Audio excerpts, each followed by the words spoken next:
भारत माता की, भारत माता की, भारत माता की। सबसे पीछे वालों को मेरी आवाज आ रही है क्या? साफ साफ सुनाई दे रहा है? बहुत बहुत धन्यवाद।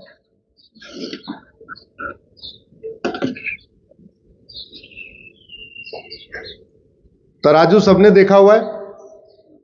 देखा है। अगर तराजू के एक तरफ 1 किलो का बाट आता है ना, अगर उसको रख दिया जाए तो दूसरी तरफ बैलेंस करने के लिए 100 ग्राम के कितने बाट रखने पड़ेंगे? 10। और तराजू को अपनी तरफ लटकाने के लिए एक और रखना पड़ेगा। कुल कितने चाहिए बाट? 11। आप में से कोई ऐसा है जिसके परिवार में 10 ओट है? हाथ उठाइए। आपके परिवार में कोई ऐसा है जो 9 ओट है? एक हाथ उठ रहा है बस। तो अगर तराजू के एक तरफ 1 किलो वजन है तो दूसरी तरफ 100 ग्राम के कितने वजन चाहिए? इसका मतलब अगर किसी के एक तरफ 100 ओट है, उसको बैलेंस करने के लिए, या 50 ओट है, उसको बैलेंस करने के लिए 5-5 ओट के कितने परिवार को एक साथ खड़ा होना पड़ेगा? जोर से बोलिए जरा। 10 में तो बैलेंस होगा, झुकेगा तब 11। अब मान लो 100 ग्राम के 2 बटखरे, सोचे मैं तो तराजू पे आ गया, मैंने अपना काम कर लिया, लेकिन पल्ला किधर भारी रहेगा? जोर से बोलिए जरा। 1 किलो की तरफ 5 आ गए 100 ग्राम वाले, बोले भैया हम तो देखो 5 इकट्ठे हो गए, फिर भी पलड़ा किधर भारी रहेगा? 1 किलो की तरफ। 8 आ गए, एक साथ हो गए, तब भी पलड़ा किधर भारी रहेगा? 1 किलो की तरफ। 10 आ गए, तब भी पलड़ा किधर हुआ? बैलेंस। तो पलड़ा तब भारी होगा जब 100 ग्राम के 11 आएंगे। 8 आने से भी भारी नहीं होगा, 9 आने से भी भारी नहीं होगा, 10 आने से तो बैलेंस होगा, और 11वां जब आएगा तब क्या होगा? पलड़ा भारी होगा। इसका मतलब जो पहला 100 ग्राम का वजन है उसको यह सुनिश्चित करना पड़ेगा उसके साथ 10 100 ग्राम और आके खड़े हो जाए, तब उसका पलड़ा भारी होगा।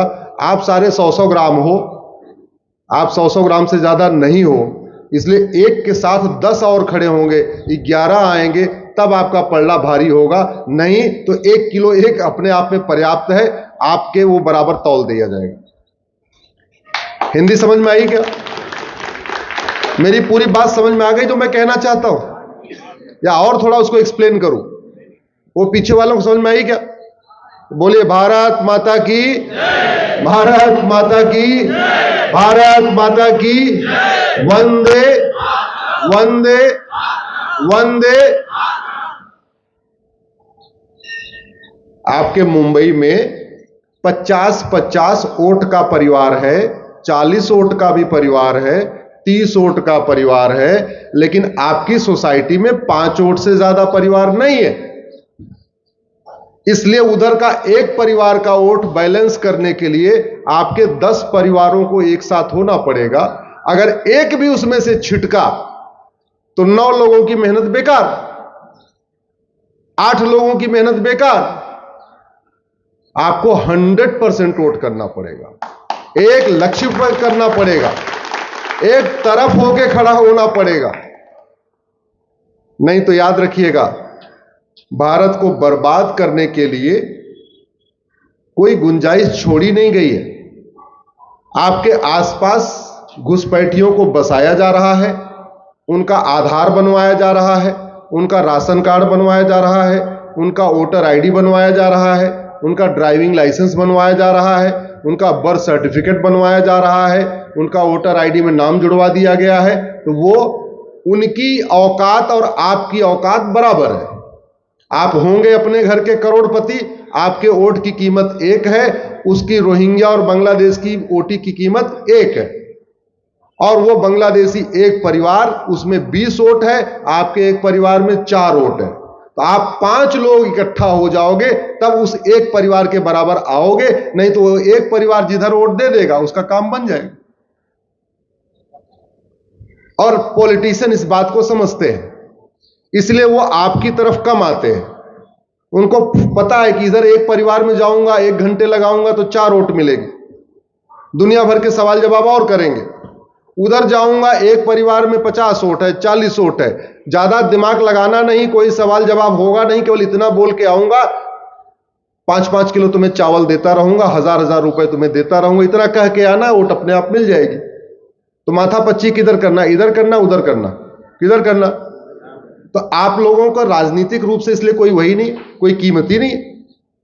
अच्छा, दूसरा ये भी जानते, ये सारे एक साथ हो नहीं सकते। पॉलिटिशियन को पता है ये भाषा के आधार पर लड़ेंगे, ये मराठी और तमिलियन आपस में लड़ेंगे, ये बिहारी और बंगाली आपस में लड़ेंगे, ये हिंदी और मल्लू आपस में लड़ेंगे। बोले लड़ेंगे तो इधर क्यों जाना, जो नहीं लड़ता उधर चलो। एक घर में 50 वोट है, ज्यादा कोई समझाना नहीं, 5-5 किलो चावल की बात करना, 1000-1000 रुपए की बात करना, काम हो गया। कोई सवाल जवाब वो करने वाले नहीं, उनको पता ही आपस में लड़ेंगे। वो कोई पवार बना हुआ है, कोई पाटिल बना हुआ है, कोई देशमुख बना हुआ है, कोई हेगड़े बना हुआ है, कोई उपाध्याय बना हुआ है, कोई यादव बना हुआ है, भगवान जाने क्या क्या बने हुए। उनको यह भी पता है, इनको अपनी जड़ें नहीं पता। हम लोगों के जो संस्कार होते हैं उसमें, आइए सरदार जी बैठिए, प्रणाम आपको करता हूं। आपको इसलिए प्रणाम करता हूं कि अगर गुरु गोविंद सिंह जी नहीं होते, छत्रपति शिवाजी महाराज नहीं होते, तो मेरा नाम अश्विनी कुमार नहीं होता और मेरे हाथों में यह रक्षा नहीं होती। आज हम सारे ये जो बने हुए ना, अगड़े पिछड़े ब्राह्मण क्षत्रिय वैश्य दलित जो बने हुए, आज हम जो बने हुए हैं, तमिलियम ये वो मराठी, याद रखिएगा इसलिए बने हुए हैं क्योंकि एक तरफ पंजाब में गुरु तेग बहादुर ने, गुरु गोविंद सिंह ने, उनके साहिबजादों ने युद्ध शुरू किया, दूसरी तरफ छत्रपति शिवाजी महाराज और संभाजी महाराज ने युद्ध शुरू किया। आज हम ब्राह्मण क्षत्रिय वैश्य दलित उन्हीं के कारण है, आज हमारा नाम उनके कारण है, नहीं तो ना हमारा नाम होता, ना हमारा निशान होता, ना हमारी पहचान होता, ना हमारी संस्कृति होती, ना हमारा त्योहार होता, सब कुछ बदल गया होता। अगर गुरु गोविंद सिंह जी नहीं महाराज नहीं होते, छत्रपति शिवाजी महाराज नहीं होते, आपके मांग में सिंदूर नहीं होता, आपके गले में मंगलसूत्र नहीं होता, आपके शरीर पे जनेऊ नहीं होता, आपके माथे पे तिलक नहीं होता। तो ये जो तिलक उलक लगा के बैठे हुए हैं, इसके लिए अभिमान मत करिएगा। जब भी कोई त्योहार मनाइए, 2 महापुरुषों को याद करिए, गुरु गोविंद सिंह जी को याद करिए और छत्रपति शिवाजी महाराज को याद करिए।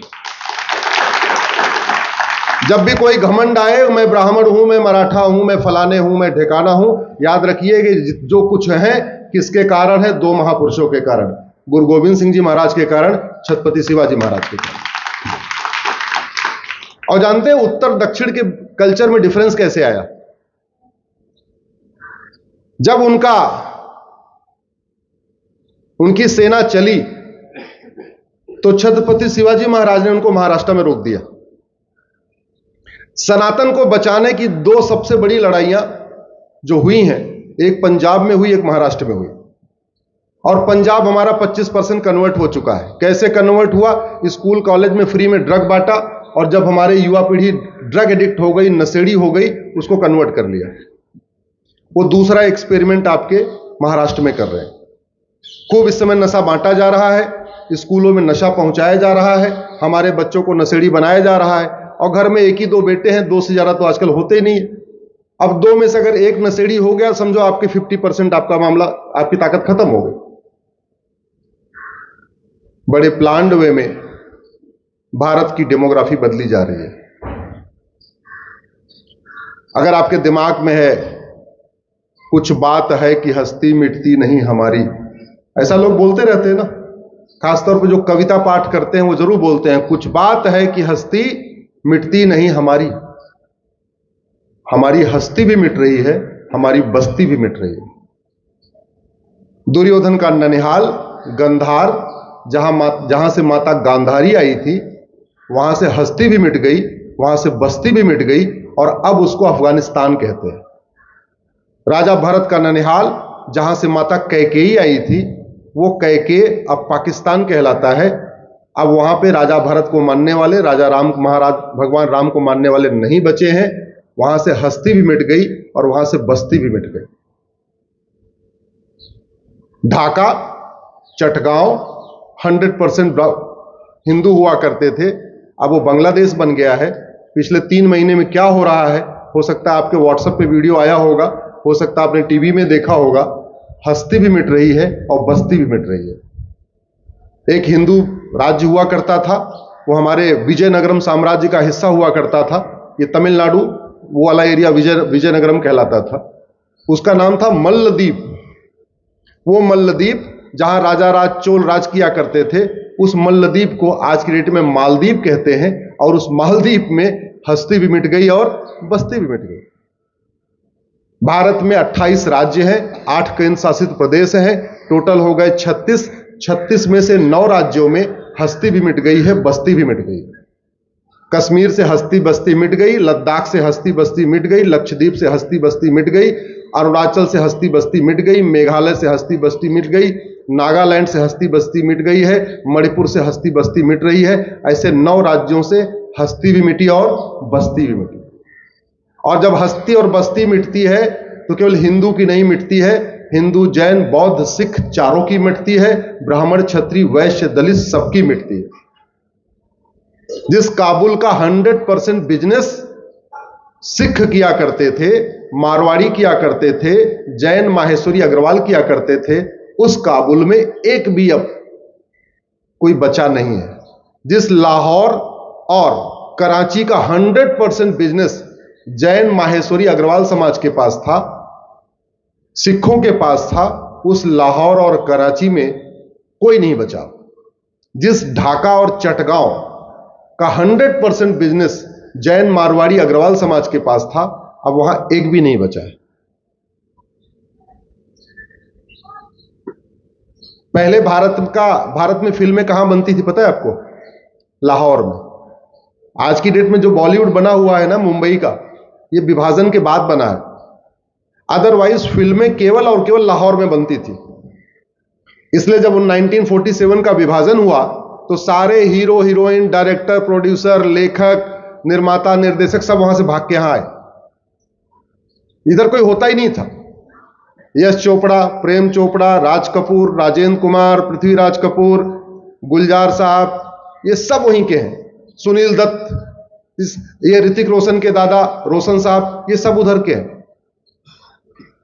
और जुलाई तक सब ये अपनी अपनी कोठियों में थे। जुलाई 1947 तक आडवाणी जी, जेठमलानी जी, गुजराल, मनमोहन सिंह, यश चोपड़ा, प्रेम चोपड़ा, राज कपूर, राजेंद्र कुमार, सुनील दत्त, मिल्खा सिंह, लाला अमरनाथ, रोशन साहब, ये कहां थे? अपनी अपनी कोठियों में। क्योंकि उस जमाने के ये करोड़पति थे।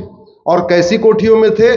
जैसे आपके मुंबई का मालाबार हिल्स है ना, ऐसे कराची के मालाबार हिल्स में ये लोग रहते थे जिनका मैंने नाम लिया। 14 जनवरी 1947 को इन लोगों ने मकर संक्रांति अपने घर में मनाई थी। 30 मार्च 1947 को होली इन लोगों ने अपने घर में मनाई थी। अच्छा, जब 30 मार्च को होली ये लोग अपने घर में मना रहे होंगे, आडवाणी जी, जेठमलानी जी, इंद्र कुमार गुजराल, मनमोहन सिंह, यश चोपड़ा, प्रेम चोपड़ा, तो इन्होंने सोचा होगा क्या कि 3 महीने के बाद क्या होने वाला है? सोचा होगा क्या? बाबूजी जरा फोन बंद कर लीजिए, थोड़ी देर के लिए शांति बना के रखिए, 1 घंटे के बाद पूरी बात करते रहिएगा आप आराम से। उस समय क्या सोचा होगा क्या, जब 30 मार्च को ये होली मना रहे होंगे, कि इनके साथ अगस्त में क्या होने वाला है? सोचा था? जोर से बोलिए जरा। सोचा था? लेकिन जो नहीं सोचा वो हुआ कि नहीं हुआ? हुआ। उसके बाद इन्होंने जगन्नाथ यात्रा मनाई और 3 जुलाई 1947 को गुरु पूर्णिमा सबने अपने अपने घर में मनाई। 31 अगस्त 1947 को रक्षाबंधन था। जुलाई में सब अपनी अपनी कोठियों में थे। और जितने मैंने नाम लिए हैं, कोई करोड़पति था, कोई उस जमाने का लखपति था। लेकिन 31 अगस्त 1947 को ये लाहौर कराची में अपना मकान, दुकान, खेत खलिहान छोड़ के भागे और 31 अगस्त को रक्षाबंधन के दिन ये दिल्ली की झुग्गियों में पहुंच गए थे। पहले अपने फार्म हाउस में रहते थे, कोठी में रहते थे, अपने मालाबार हिल्स में रहते थे, अपने जुहू में रहते थे। मतलब आपको मैं कंपैरेटिव एक एनालिसिस दे रहा हूं कि जैसे जुहू मालाबार हिल्स यहां है, ऐसे कराची में भी जुहू मालाबार हिल्स होता था। और ये सारे करोड़पति लोग अपने उसमें बैठे हुए थे, जुलाई तक बैठे हुए थे। और अगस्त में आए, ट्रेन में भर के, कोई पैजामा पहन के आया, कोई लुंगी पहन के आया, कोई एक कपड़ा लेके भाग पाया, कोई बिना कपड़े के भागा, जो पहना था बस वही पहन के भागा। और अगस्त में रक्षाबंधन के दिन सारे के सारे झुग्गी में आ चुके थे। और बहुत सारे लोग तो ऐसे थे जो अपना परिवार लेके नहीं भाग पाए। मैं ऐसे भी बहुत सारे लोगों को जानता हूं, बड़े नाम है आज की डेट में, आज की डेट में वो 5-5 हजार करोड़ के मालिक हैं।